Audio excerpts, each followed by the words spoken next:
সমাধান। ধরি সকল পরীক্ষার্থীর সেট ইউনিভার্সাল। বাংলায় পাশ করা পরীক্ষার্থীর সেট এ এবং ইংরেজিতে পাশ করা পরীক্ষার্থীর সেট বি। এখন দেয়া ছিল প্রশ্ন মতে,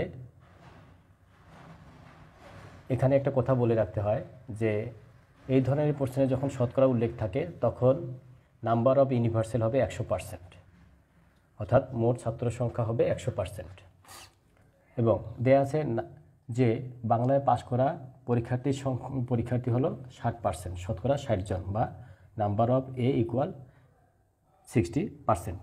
আবার নাম্বার অফ বি অর্থাৎ ইংরেজিতে পাশ করা পরীক্ষার্থী দেওয়া আছে শতকরা 65 জন, অর্থাৎ number of B equal to 65%।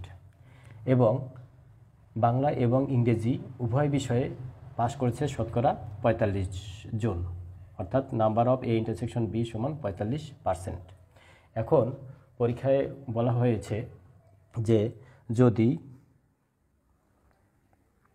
50 জন উভয় বিষয়ে ফেল করে তাহলে মোট শিক্ষার্থী কত। 50 জন ফেল করে, এগুলো সবগুলো পাস করে দিয়ে আছে।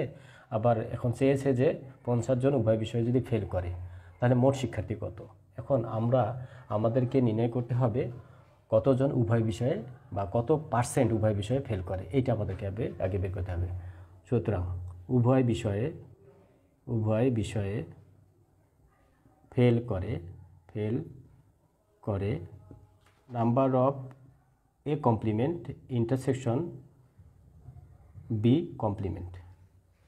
আর এইটা সমান লেখা যায় number of complement of A union B. এটা ডি মর্গানের সূত্র অনুসারে লেখা যায়।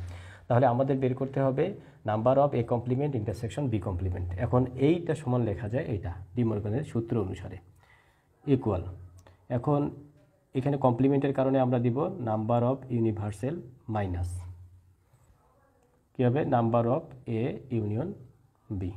এটা এখন নাম্বার অফ ইউনিভার্সাল মাইনাস, এখন এইটাকে আমরা সূত্রে প্রয়োগ করব। Number of A union B এর একটা সূত্র আছে, এইটা আমরা প্রয়োগ করব। এটা কি হলো number of A plus number of B minus number of A intersection B এটা। এখন নাম্বার অফ ইউনিভার্সাল মাইনাস, এখন এই মানগুলো দেয়া আছে যে নাম্বার অফ এ দেয়া আছে 60%, নাম্বার অফ বি দেয়া আছে 65%, number of A intersection B দেয়া আছে 45%।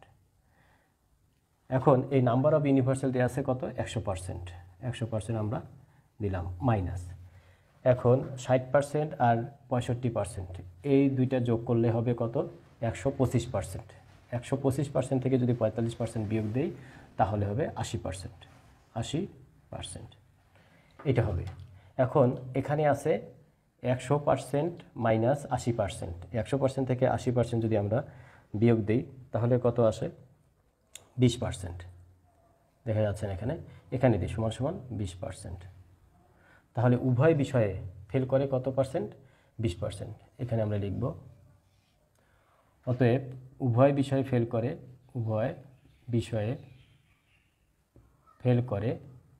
করে সমান 20%, অর্থাৎ শতকরা 20 জন 20%। এখন প্রশ্নে দেয়া আছে যদি উভয় বিষয়ে 50 জন ফেল করে তাহলে মোট শিক্ষার্থী বা পরীক্ষার্থী কত।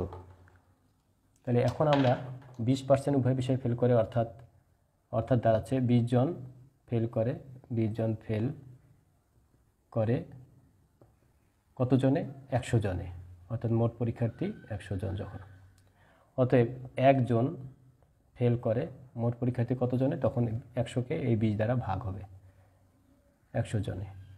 অতএব 50 জন ফেল করে মোট পরীক্ষার্থী কতজন 100 ভাগ 20, এখানে গুণ হবে 50 জনে। অর্থাৎ এটা এই যে 50 গুণন 100 তাহলে হবে কত 5000কে আমাদের 20 দ্বারা ভাগ করতে হবে। তাহলে কত হবে 250 জন। সুতরাং মোট পরীক্ষার্থী 250 জন। সুতরাং মোট পরীক্ষার্থী 250 জন। অ্যান্সার।